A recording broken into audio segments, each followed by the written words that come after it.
what's up guys, welcome to the channel. My name is Miro and today we're gonna be talking about one of my favorite tarantulas, GBB. We're gonna rate this tarantula in 4 different categories and we're gonna find out if this is the best tarantula for you as well. So the 4 categories are gonna be care and biology, availability and cost, display and appeal because we do wanna see our spider, and then venom and feeding response. And we're gonna rate them from 1 to 5 and then we're gonna put the whole score together. We're gonna find out if this is the best tarantula. I have a feeling this one's gonna have a score really high. Alright, so let's get started. Chromatopelma is a genus of South American tarantulas and these guys come from Venezuela. They actually come from like one specific region in Venezuela from what I've been able to find out, and it's a peninsula that actually looks like an island because half of the the pathway to the peninsula is basically covered in water.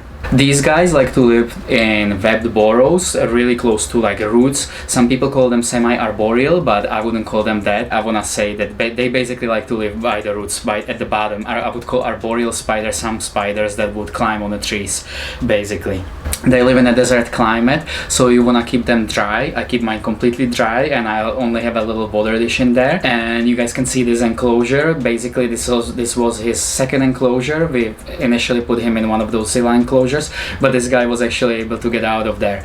So we put him, he was able to lift up the lid and basically sneak it under. Sneaky. So we ended up putting him in this one and he's been in there basically since the sling until now. As you guys can see, I have some branches there as anchor points for its webbing. These guys are heavy webbers. So fully grown females can achieve 15 centimeters in leg span, which is roughly 6.5 inches, I wanna say, and the males grow only up to 11 inches. And we found out that actually our tarantula is a male, so he's only gonna get up to 11 centimeters, which I wanna say is a little bit over 4 inches. But we're gonna try to find him a female, so I'm actually on the market right now for female and I already have a nice enclosure.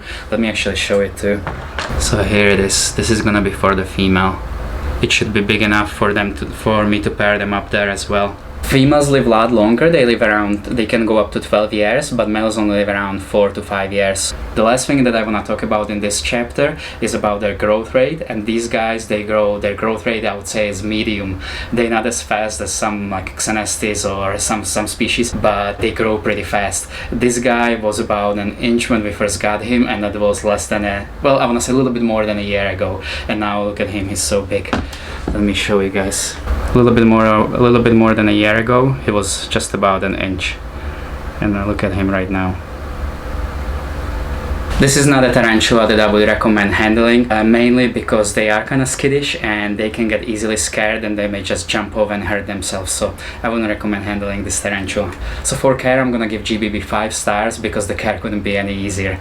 This is as easy as it gets. Alright, let's move to the second chapter. Availability and cost. Availability, these guys are fairly available for tarantulas. We actually have them even at our local pet store. If anybody here is local to Southern California, Allen's Pet Center, these guys have them right now, and actually pretty decent size already. I want to say like around 2 inches. So they are fairly available. Almost every breeder and almost every importer have them because they are super popular.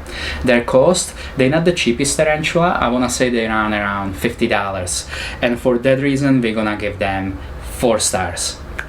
Okay, let's talk about display and appeal. So this is probably one of the most beautiful tarantulas that you can get. Not only as adults they sport these beautiful denim colors with a little orange on them, but as spiderlings they start kind of like an orangey with brown and then they start turning blue. So they actually change colors as they grow. And talking about display, this is probably one of the best display tarantulas. Look at him, he's still out. He's hanging out with me right here. This guy almost never hides. The only time he hides is usually pre-molt or if he's really stuffy. If he has a full belly, he's gonna be probably hiding somewhere and digesting somewhere under his webbing. But sometimes not even that, so I wanna say I see him 90% of the time, which is awesome for tarantula. That doesn't happen very often, and for that we're gonna give it 5 stars. Last chapter, feeding and venom. So feeding response, these guys have amazing feeding response. You guys can see I've been posting some clips of Kenny eating. We call this guy Kenny because Kenny GBB, so Kenny G GBB. So their feeding response is amazing. As a sling, they would eat all the way to the pre-molt. They grow, like I said, medium, so maybe even medium fast. So really amazing. You don't have to worry about these guys not eating or being picky. I feed them anything from cockroaches to crickets to I even fed them caterpillar, and I would even feed them as a small slings. I fed them with flies, basically anything that is nutritious, and I try to change up their diets from time to time, so I don't feed them always the same food. You also want to feed them appropriate size prey, especially when it comes to crickets, because crickets can fight back, so you don't want to feed them big crickets. But if you want to spoil them and give them like a cheat meal or something a little bit bigger, you can give them caterpillar or anything like that that doesn't fight back, and then just don't feed them for a couple of weeks. The best feeding schedule is just judging by the spider's abdomen. I check on my spiders twice a week, on Wednesday and Sunday. On Sunday we feed most of them unless they are really thick, and on Wednesday I usually feed the slings or spiders that require a little bit more food, like huntsmen, because they need to eat a little bit more frequently. And their venom, so these guys come from New World, meaning they come from Americas, they come from Venezuela. So they have urticating hair, so they can kick their hair at the predators or anybody that they perceive as a threat, and those hair can cause rashes, or if they get in your eyes it can be a little bit more serious, or in your throat. So you don't want to basically you don't want to basically stick your face close to them.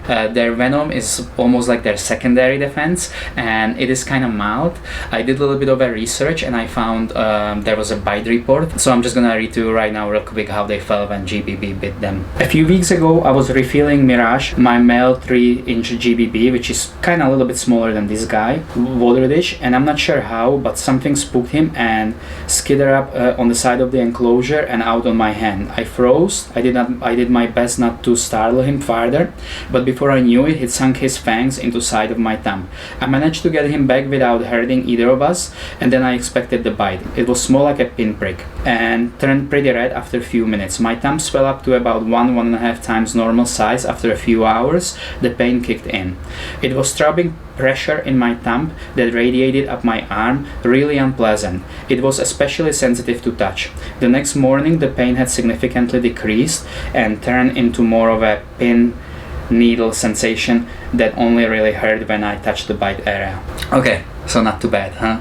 Probably similar to like a wasp or bee sting. So yeah, you don't want to get bitten by this, but you don't want to get bitten by any spider. And this is like that special radioactive spider, guys. Spider-Man. Part 1. So for venom and feeding response, we're gonna give it 5 stars again. So this is gonna be a really high score, and I think it's gonna be one of the highest scores that we ever gonna have here. But it's also one of my favorite tarantulas. It's an absolute staple of the hobby, and almost anybody who has tarantulas should get it. And if I would only have one, I would keep this one. So the final score for GBB Chromatopelma cyaneopubescens is whopping 475. So I think that's really high, guys. This is probably gonna be the highest score that we ever gonna achieve here. But who knows, maybe you'll find tarantula that's even more suitable for you and for any keeper. So I hope you guys enjoyed this video. If you did, hit the like button, hit the notifications button, hit the subscribe button. It really helps us out. We kind of got to the 1,000 and now it's kind of stagnating. We're not really growing that much. So we want to do another giveaway, but we want to get closer to like some sort of a milestone like 2,000 or 5,000. So please subscribe, please share this video if you have a friend who's wanting to get a GBB tarantula. And another thing, we have free shipping on any of our t-shirts. You guys can see we do bugs in famous movies. So this is Hylas giganteus jumping spider as Darth Vader. So we do free shipping for all our t-shirts in the United States, and we have a bunch of them. We have Fifth Element, we have Raiders of the Lost Ark, we have Fight Club, we have a bunch of different movies, we have Titanic, so go check it out. We also have a cool coloring book that is out on Amazon. The pictures are actually really nice quality. The print turned out to be really good. I have to give it to Amazon. Hate to give it to the Amazon. I hate to give it to the Amazon. I love the real Amazon forest, but that Amazon, I'm not a big fan of that big corporation, but they did a great job with those pictures. So if you guys want it, I'm gonna put the link down in the description. We also have some notepads in there, so you can check them out. Those are really cool too. Have a picture of a bug, and you can use it as a notepad. And that's about it. I'm starting to work on another coloring book, and that's gonna be jumping spiders exclusively. Alright guys, I hope you enjoyed this again. Thank you so much for watching, and I will see you soon. Ciao.